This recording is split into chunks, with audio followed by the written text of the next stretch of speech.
welcome back to Cast to Oblivion. This is episode 12. So we've been doing this like 3 months now, which is pretty cool.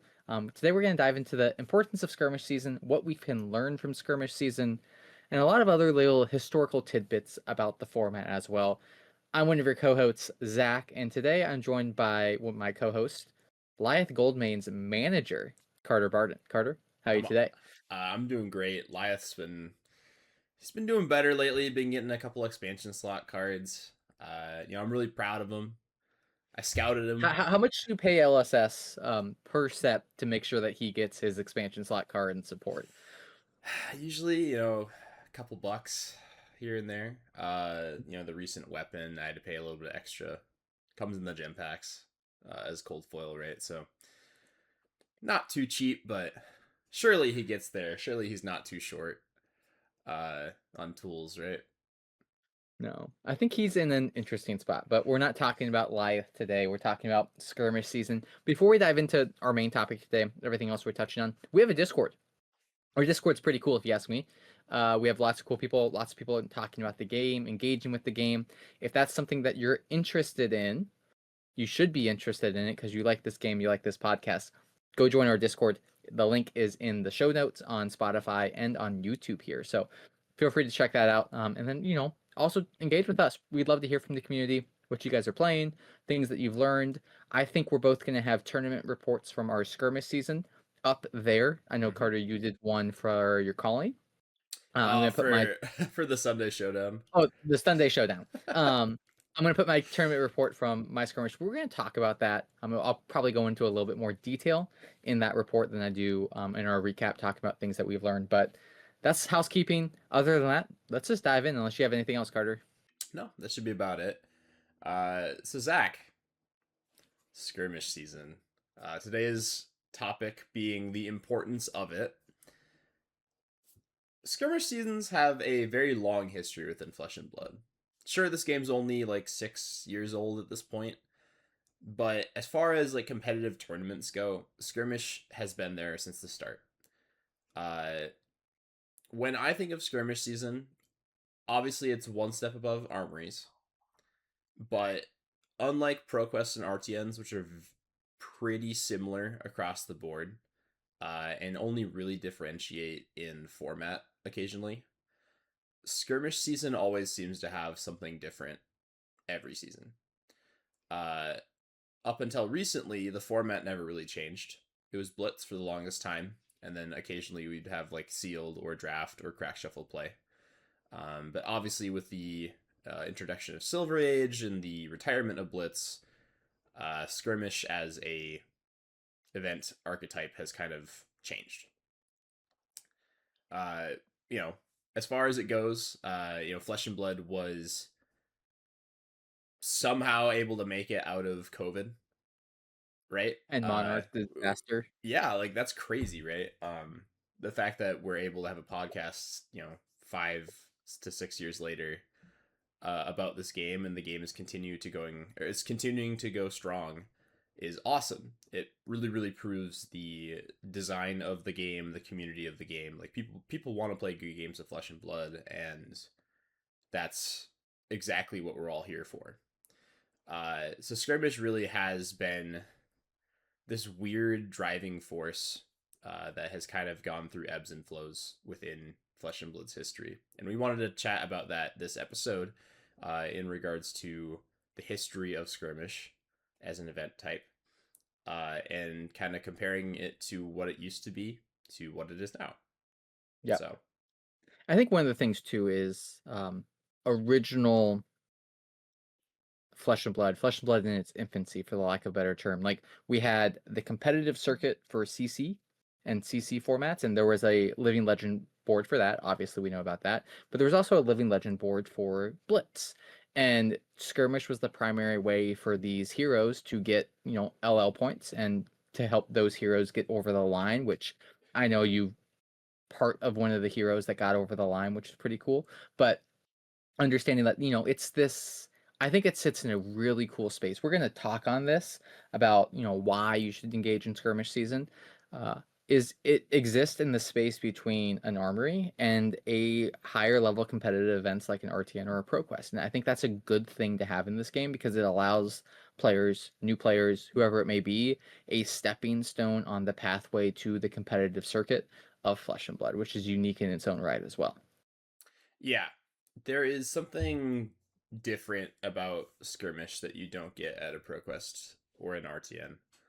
Not having a qualifying ticket on the line, but also being a little bit above an armory with better prizing is kind of like this perfect storm of like you have experienced players who might want some of the bling, so that's why they're showing up, and then you have new players who want to kind of get their feet wet in regards to playing in a competitive level, which is really really cool.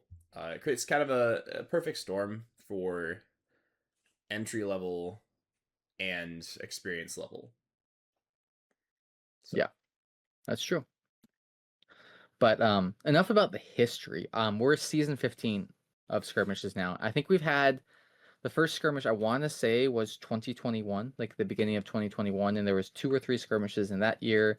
And then I think every year since 2022, there's been 2 skirmishes. I could be wrong on my math. I know that we had 2 last year. I know we had 1 at the beginning of this year, and obviously, hey, we have the season that we're in currently. It's fun to see this format evolve. You talked about it. You know, it's been blitz, sealed, limited, draft, crack, shuffle, play. But like again, it's 15 seasons long. Pretty cool.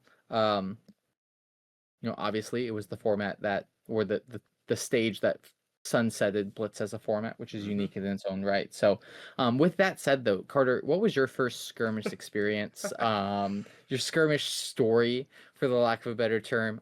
Obviously, we've both been playing the game since I believe it was 2021. You played Yeah. around Tails, right? Yeah. Yep. So when I first started playing Flesh and Blood, uh, there was a good 2 or 3 months where I was handed a new CC deck 2 or 3 times a week for Armory, and I got to learn like close to 20 different heroes within the first 2 to 3 months of playing the game.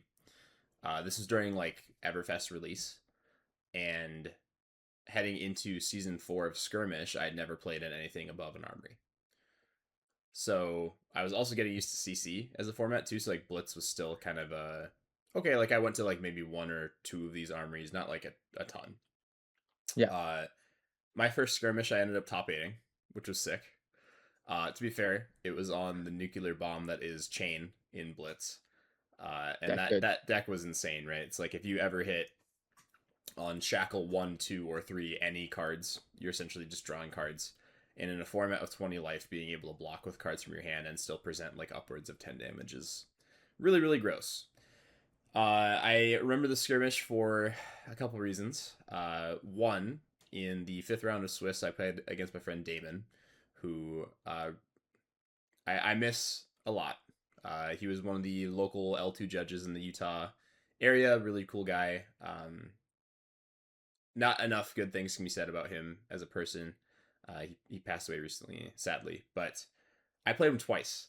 I played him once in round 5 of Swiss and once in top 8, and he kicked my butt both times.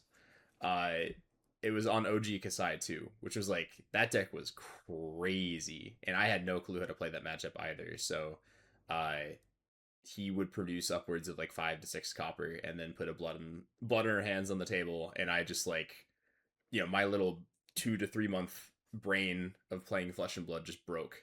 Because I'm like, wait, what do you mean you get to You can swing do like, that. 15 damage off like 2 cards this turn? That's crazy. You know, obviously learned later on that you can deny the copper, but uh, yeah, it was fun because that skirmish season was weird. Uh, Top 8ing my first one felt cool, and Yep. it was really funny too because I think the participation prize was a cold foil copper token, if I remember Yep. correctly, and then top 8 prizes was cold foil heroes from I believe Monarch and Arya, which was kind of cool. I think I got handed a cold foil chain for my top 8, which coincidentally was the hero I was playing, so that was really neat. Kind of cool.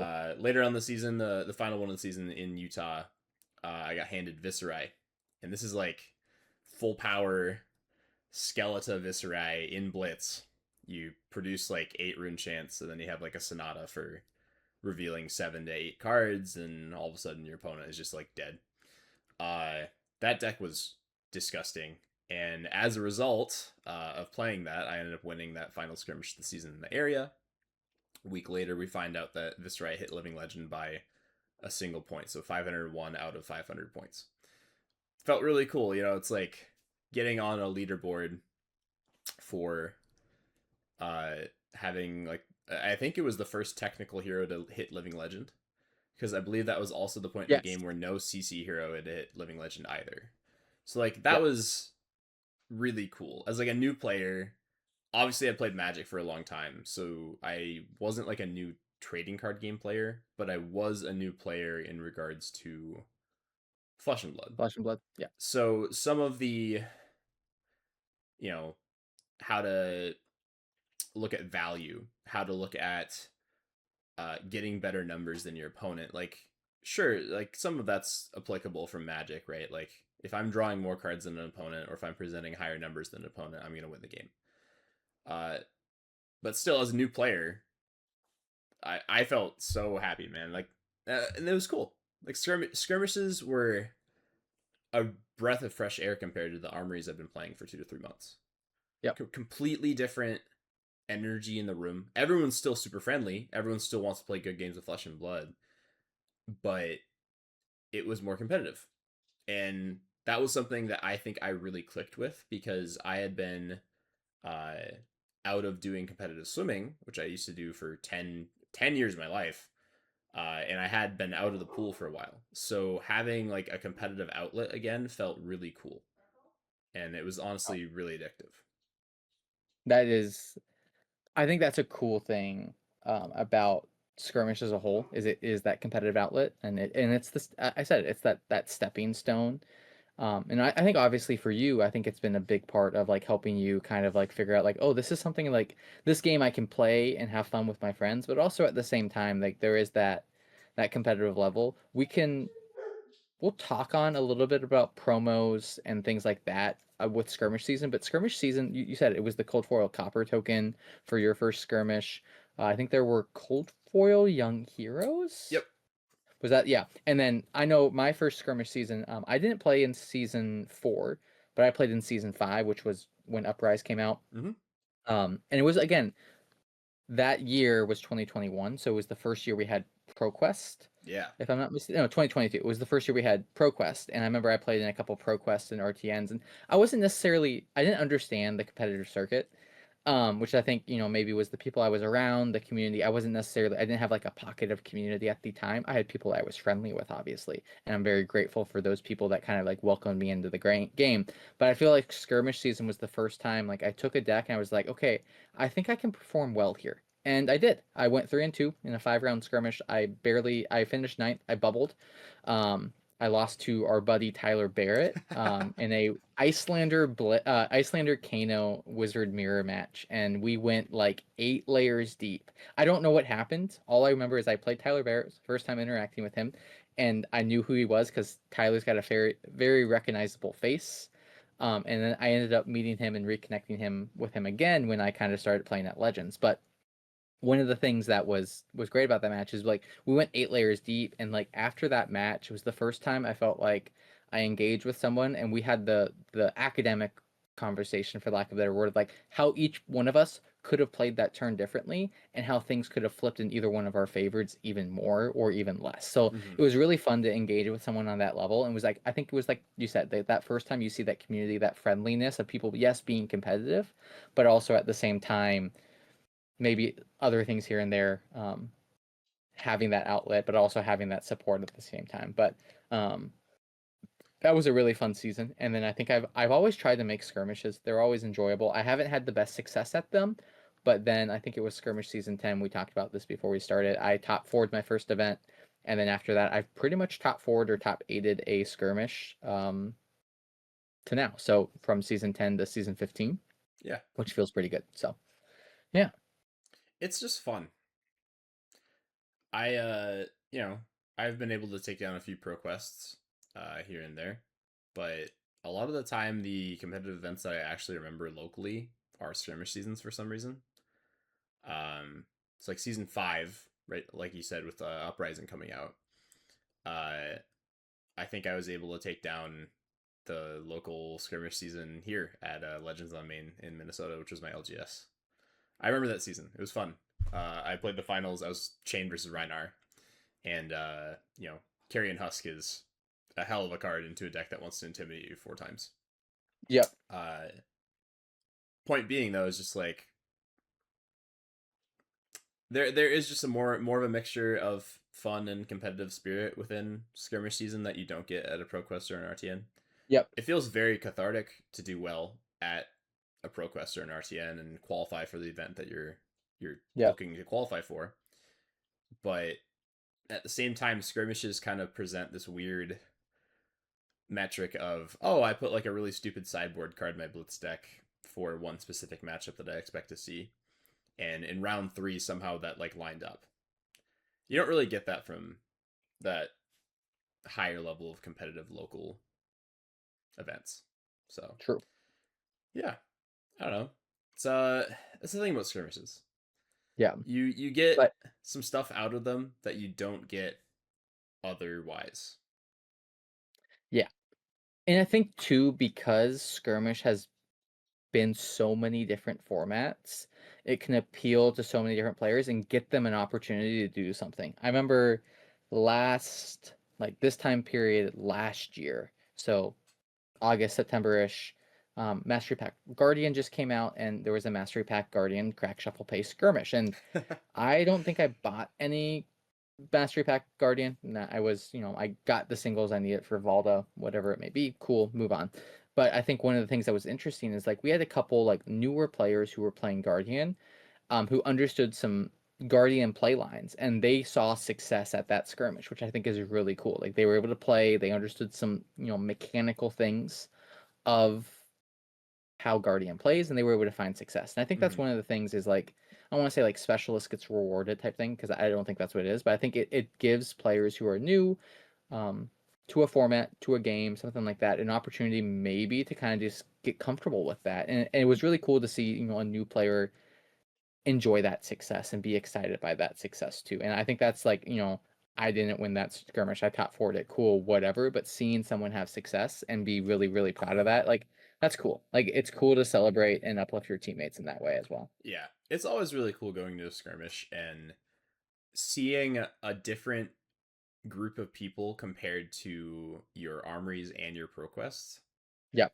Uh, for instance, this past weekend, I played in one of our local skirmishes. We had 20 people, and obviously I recognized a lot of them just from having been in the Minnesota Flesh and Blood community for a long time. But there was at least half a dozen players who I either barely knew or had just met for the first time that weekend. So that's the cool thing about skirmishes. Is I feel like a lot of time you go to a ProQuest, you go to an RTN, it's the same 20 to 30 people, and Yep. then you'll sprinkle in the new competitive players who maybe that's like their first ProQuest season or their first RTN season. Yep. It's a lot of familiar faces, but skirmish season has this funny habit of like drawing people out of the woodwork from local game stores that maybe you've never played an armory at. And this player is still like a very consistent player. You've just never met them before. Yep. Um, it's weird and kind of fun, honestly.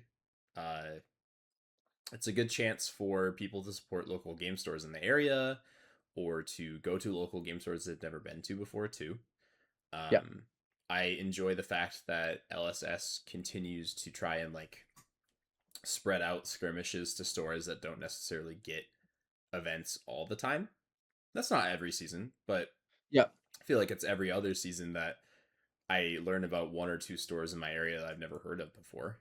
Yep. So I think honestly, it's it's also cool. too on that note is I think LSS is very intentional with who they give skirmishes to. I know locally for us, we see a lot of I'm going to call them new stores Hmm. get skirmishes, and I know I can't prove this, but I also like kind of conversations I've had with people who have conversations with LSS is they use that as a testing ground to be like, hey, can this store support a ProQuest in the future or an RTN in the Mm-hmm. future or something like that, and like understanding that they know like, hey, in this area, there's 3 or 4 stores that we can rely on to provide this type of level of event to our players. Yeah. And I think that's a really good thing that LSS does. I think it also encourages people to come out and play the game in the flesh and blood, not just grind on Talishar, to actually engage with the community. And I think also because sometimes these events are going to be on a Friday or a Saturday or a Sunday outside of the normal armory hour, it allows you, the player, to go to a store that you wouldn't normally go to. And I think that's a Yeah. fantastic and great thing that we should that we don't talk about enough. Is it's like, hey, there's this store I don't normally get to go to, but they're doing an event on Saturday. It's a skirmish. I can support my local community. I can support my game. Awesome. Like that's one of the really cool things about skirmish season 2. Yeah. And that's one of the big things that we kind of want to highlight in this episode is that even if you are an experienced player who might not be itching to go play a skirmish, for instance, for me, like I'm not a huge fan of like the Sage format right now. It's I'm not really a huge fan of any of the meta heroes, so like I don't really see a point in playing any of those decks, and I enjoy Yep. brewing new stuff. Um, that's the most fun I have in Sage. However, uh, when my local game store got a skirmish, I decided that I was going to go no matter what. Uh, Even as an experienced player who there's no qualification on the line. It's like there's no pro tour to qualify for, there's no nationals to qualify for. But this episode needs to highlight the importance of making it out to your local game stores and showing LSS that there are people in the area who are like willing to support their game store through any means, right? Yep. Obviously, this is not an excuse for local game stores to ever abuse that kindness from the community, and that hardly ever happens, I think, in Flesh and Blood anyway. But point being is the community should support the stores. Yep. Because if you want to see ProQuests and RTNs as an experienced player in your area, and you need to show up to skirmishes to make that happen. Yep. So, yeah. Like LSS cares that people are playing this game in the flesh and blood. Like they made that very clear. And if communities and players want to not engage in skirmishes and things like that, like understand it could potentially hurt your community from growing and getting those opportunities that you think they deserve in the future. And I think as the game is growing, there's so many other things, like from the back end side thing of like how you reward events, like it's probably getting harder and harder for LSS to be like, okay, we're gonna have 5, 6 ProQuest RTNs in this region because there's now new regions that are playing the game and they want to reward that. So there's a weird and interesting balance that's going on with that. But I think it is good. Like it's again, like we both said, like you go to a new store, you get to support the game. It's always good. Yeah.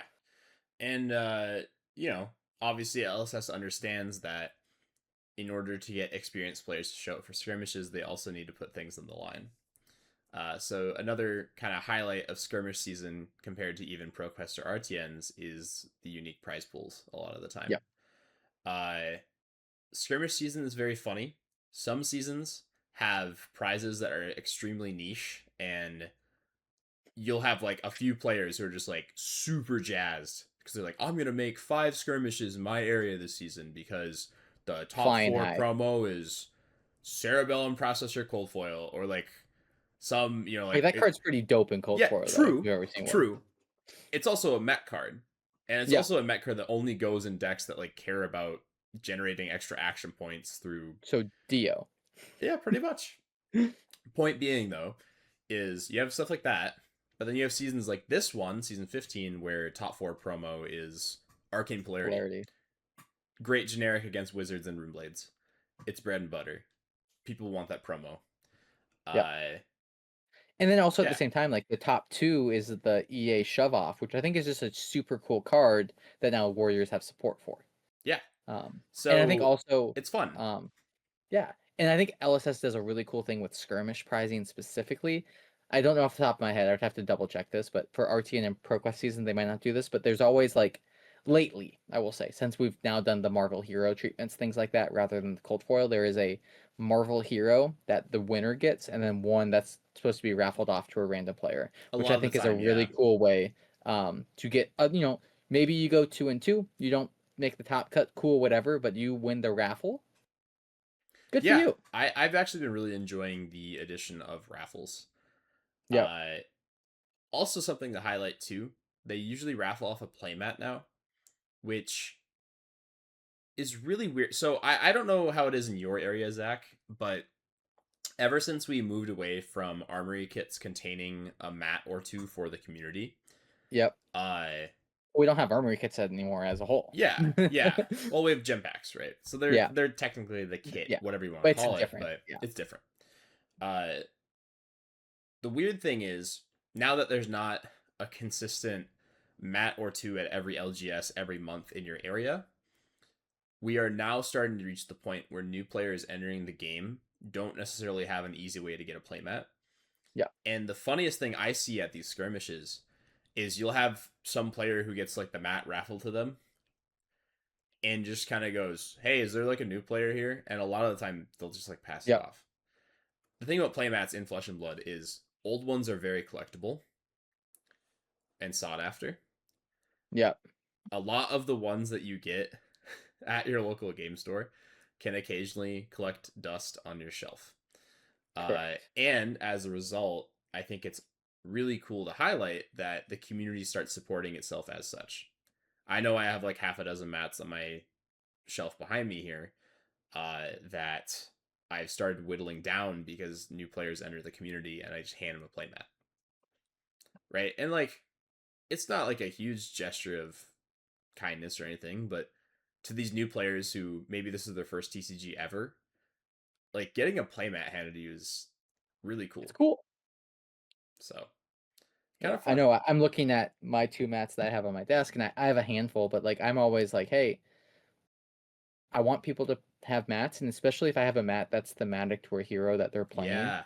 I think that's really cool. Like there's some generic ones that are fun. But if you have a mat that's like an illusionist mat or a warrior mat or a rune blade mat, that's fun. That's Yeah. exciting. We like that.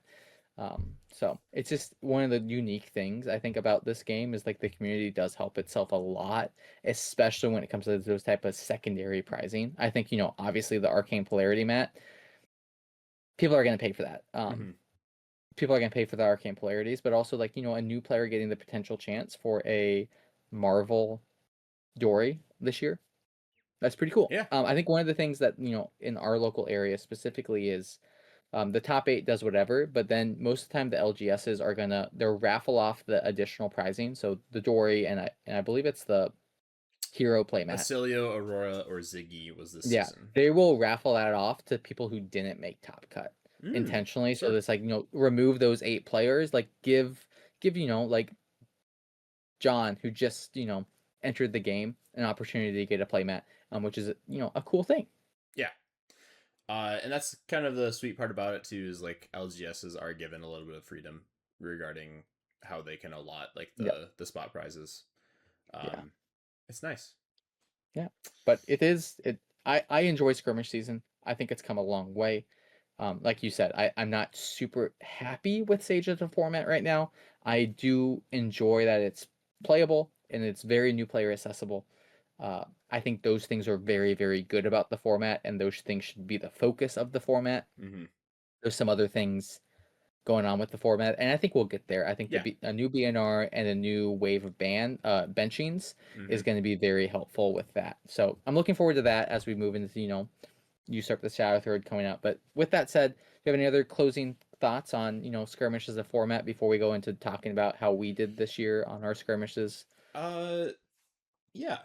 One final thing I want to kind of say is I know for experienced players who maybe are similar to me and Zach, who look at Sage currently as a format that is dominated by a few heroes, not even deck building, but like hero abilities. It's only going to get better, Yep.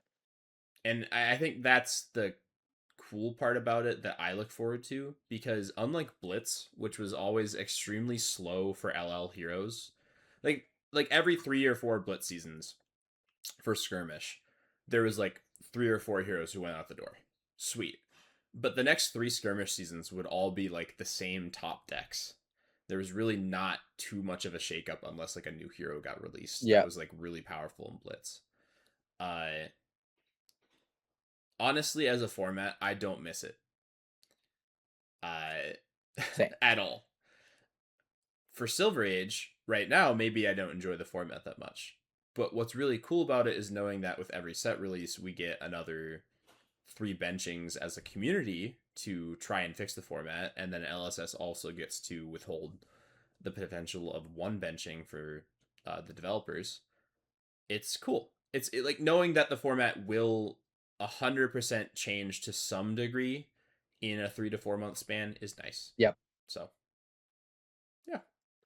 I mean, we've talked about this. I would like to be a little bit more bans per year, but that's a Yep. different point entirely about like cadence of BNRs and stuff like that. But with that said, Carter, you played in a skirmish this weekend. I played in a skirmish this weekend.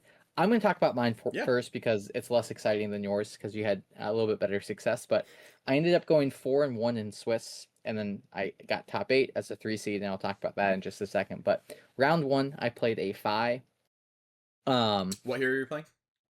I'm on Oscilio, so is I like the deck. Sue me. But understanding like, first round was against a Phi.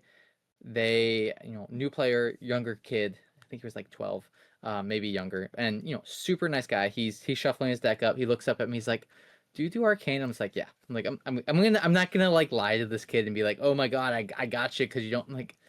No, I'm not. That's not how we grow this game, grow this community. So talking with him, nice kid. He's been playing, I think, like less than 2 months, so very new to Wow. Flesh and Blood. Yeah. I go turn 1, um, Aether Sling into, I don't know, something, and just like push like 9 arcane damage. He prevents like 3 of it. I'm like, okay, cool, Arsenal, whatever. And it's like I kind of have that same type of sequencing, and then he dies 2 turns later. Like there wasn't a lot of interesting things in that matchup. Again, newer player, but he understood what to do with his deck and things like that. So Yeah. again, as he learns the game, I think he's gonna find success. But again, you're 12. That's what happens. Round 2, I played a Dromai, which was like the one matchup I was scared of, and I was very, very upset to see that round 2.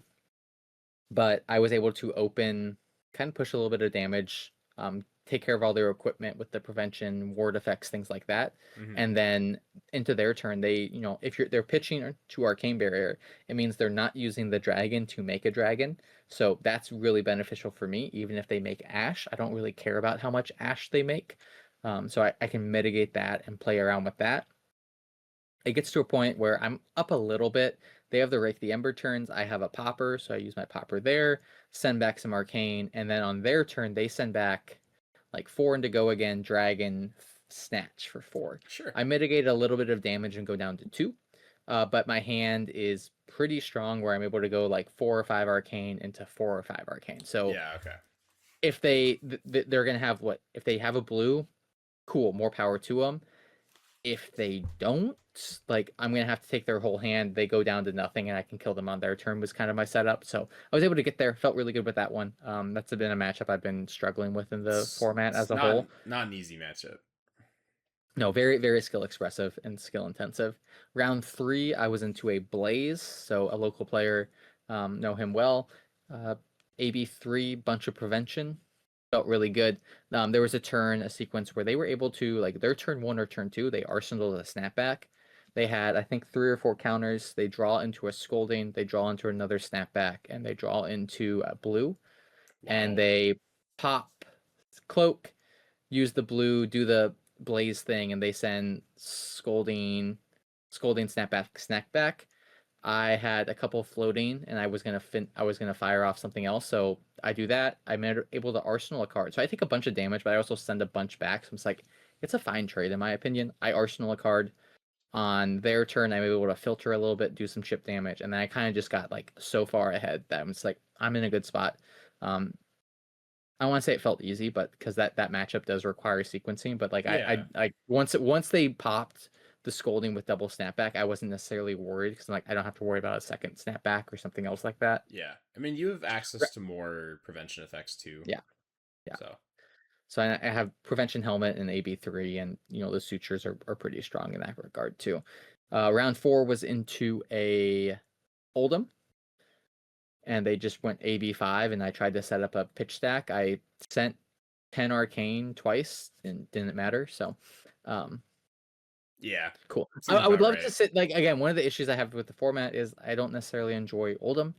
I don't want to sit down and like kind of walk through and do like the math and the stacking needed to set up the big turn, chip on your turn, try to finish you on my turn Yeah, playstyle. Um, it's rough. It's hard.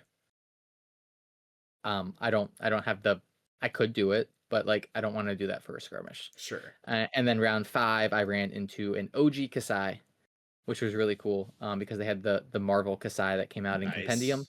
which is like it was cool to see like a new style of art Marvels with the OG type of like the OG Blitz Hero Kasai. Um, the fact that their second swing is free really changes how you interact with them because they have this arcane barrier just floating up that like like oh let them swing the second time use the resource they're like it doesn't matter still have two floating or one floating Hmm. so played around that matchup it was a little tight but I was able to get there in the end so felt pretty good about that was the 3 seed going to the top 8 like I said earlier ran into an Azalea. I'm the high seed, so I'm like, I'm going to go first. I'm going to prevent them from doing the things. I'm running prevention with Twinkle Toes, prevention with Voltic Vanguard, like feeling pretty confident with my setup. I bring in my Absorbinathers that were in my sideboard. I'm like, cool, I just, kind of mitigate enough damage and I'll be able to chip through and get there. I recognize on turn 1 or 2 that like they're just like pure red line. So I'm like, okay, maybe they have a couple blues. And they're going to use that as kind of a, their prevention, maybe use something floating. Like it feels pretty solid. And then I have a turn set up where I think it's like an Aether Sling or something into what's going to be like a another spell if the sling hits, and then a strike twice. Like feels good, Yeah. feels good. They Oasis the Aether Sling, and so I can't tap to swing my additional arcane, and then the snapback on top. I'm like, cool, can't do anything. Turns this over. Arsenal the strike twice. I'm like, we'll send it back. We'll figure something out. Do a similar type of thing. End up having to block out the next turn, but I'm able to send a strike twice for 4 because I have another strike twice in hand, and then they Oasis that. I'm like, cool. Cool. All of this arsenal, this strike twice. We draw into prevention. We can chip and we can do the thing, and we get there. And I proceed to see no prevention or absorbinathers, and then I'm sad. So it was a very limping to the end of my skirmish Yeah. season, but the deck felt really good. It felt really clean to. We can talk about deck building, but like it felt fun to like really curate and build this deck in a unique way that could do unique things into multiple different heroes. So I'm excited to explore the deck in the future. I think the deck is going to get benched, so not going to really worry about that until the deck comes off of that benching. Hmm. I honestly think Oscilio is going to be benched by the devs, or he's going to be that third community vote. But that's a different conversation for a different time. But how was your skirmish season So 15? this is the oldest skirmishes I will make this season, which is perfectly fine. I love skirmishes for what they are. It's just like I'm a fairly busy individual, and sometimes I can't make it out into the cities for some of the events that are like an hour away. Uh, but I decided to bring Olympia for my skirmish. Obviously, we had the new Master Pack Warrior stuff. Golden Grail giving Olympia an actual hero ability now, where it's like my hero ability is if I win a wager, my sword's free next turn, which is a pretty strong hero ability. Gold mattering Uh, matters. yeah.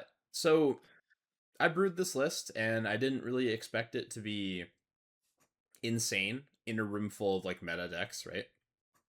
But round 1, I got paired in an Oldhim, and I'm like kind of groaning at myself a little bit internally because I'm like, oh, this matchup's probably awful for me. And then turn 3, I play like a yellow overpower and chunk in for 4. And then like turn 4, I play a shove off and I return a blocking card to his hand. And then turn 5, he like overblocks me and I play a donkey and destroy his arsenal. And I'm like, oh wait, this matchup's just like maybe really Olympia favored. Maybe. Obviously depends on the build of Oldhim, right? If they're on more of like a block heavy build, because he was on more of like an aggressive Oldhim build. He had some cards to push damage, but Makes sense. uh, Yeah, like Olympia just has a really sweet equipment suite to start the game with. So you start with like an extra, 10 health into physical dex, which is awesome. Yep. His headpiece allows you to instant speed pump your sword by 1 if you haven't wagered yet. So late game, if your opponent's at 1, you can just pitch a blue, and if your helmet's up still, you demand 2 cards from them. Otherwise, you just pump it to 4 instant speed in reactions. And then the boots. Holy cow, the boots. They're not quite Valiant Dynamos, uh, but they're very, very strong. And for those who don't know, they're the ones where if you win a wager, you can pay a resource and take a -1 counter off of them. They're from the new Armory deck. Oh yeah. And I didn't realize these were rare until I was like in the middle of building the deck on February last week. So yeah, like those felt really good. In some matchups, you get like 3 or 4 value out of just like a random resource sitting there. So feels pretty strong. Nice. Round 2 was into Blaze. I died on turn 3. Uh, Red Emeritus. So, okay, Yep. so starting the game. Their turn 1 was like 6 Arcane into Snapback. So I AB3 twice, took 3 to go to 17. I swing some stuff on my turn. They present a Red Emeritus for 9 on my turn, so I go down to 8.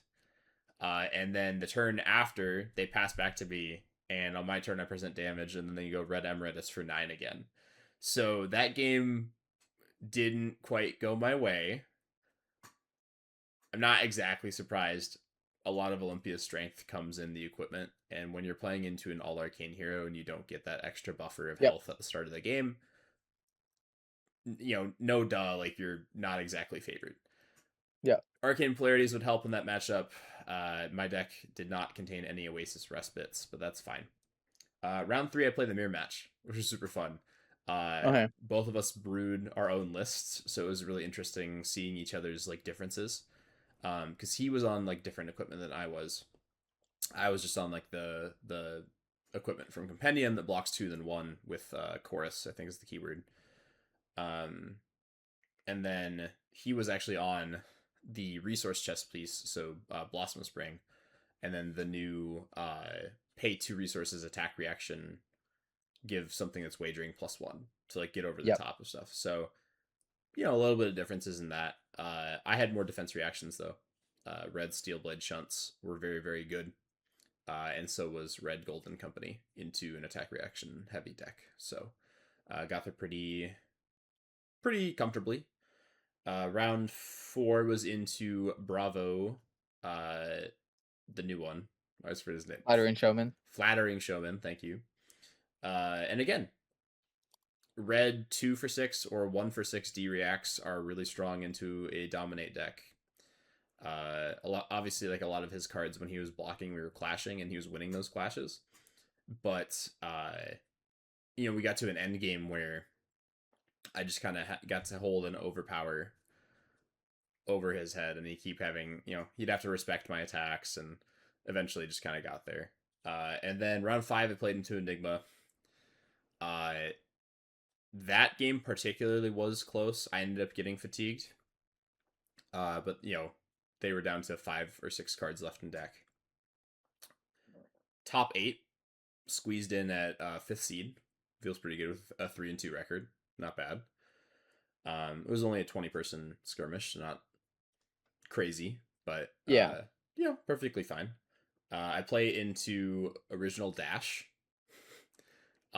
which is kind of cool because I ended up winning through damage, but they also only had 6 cards left in deck at that point, and I was at like a comfortable 6 life, I think. Yep. Okay. So, if I have to play for fatigue there, I think I still get there. But the play patterns of the Olympia feel really, really good if you can loop a Vigor token and winning a clash for the gold on your hero ability. Because then the next turn you can just block with 3 cards and keep one of the 1 for 3 pumps. And then you just get to go 1 card 7 wagering a thing plus a gold.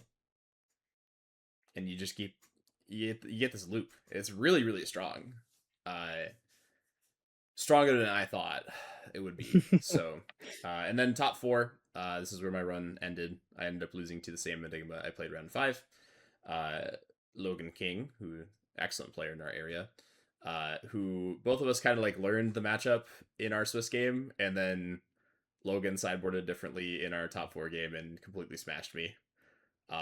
Played it more like I was a very like slow Guardian deck, so brought in uh, the etchings, the astral etchings for Yeah, the additional counters on a spectral shield, and unfortunately, like steel blade shunts are very strong, but if they have a lot of prevention effects, they get to doesn't make yeah, yeah, they protect the president and you lose. So that's fair. um if I end up doing a tournament report, which I think I will in our Discord, there are some card recommendations that I would submit for those who know their local meta. So if there's like a lot of Enigma running around, there's like the new blue instant from Compendium that was in my maybe board, didn't have space for it. So Nice.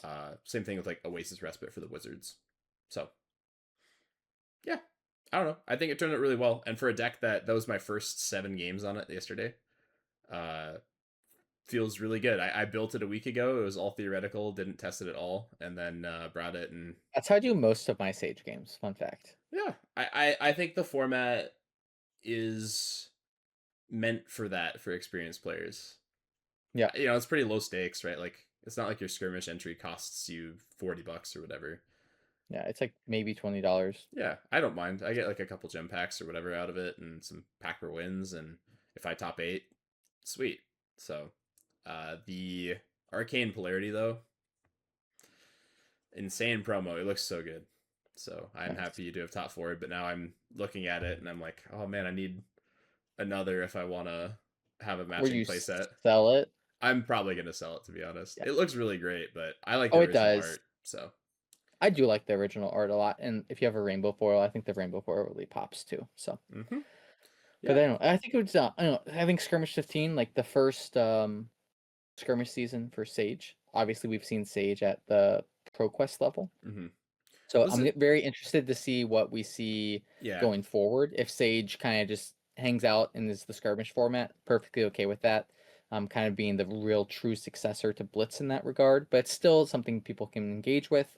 Very new player accessible, very like support your LGS accessible is that type of format. Games are done pretty quickly, so you're not going to have long days like you do for other RTNs and ProQuest, which is always nice, which is why sometimes you see Friday night events in that regard. So yeah, Yeah. Closing statements on the episode.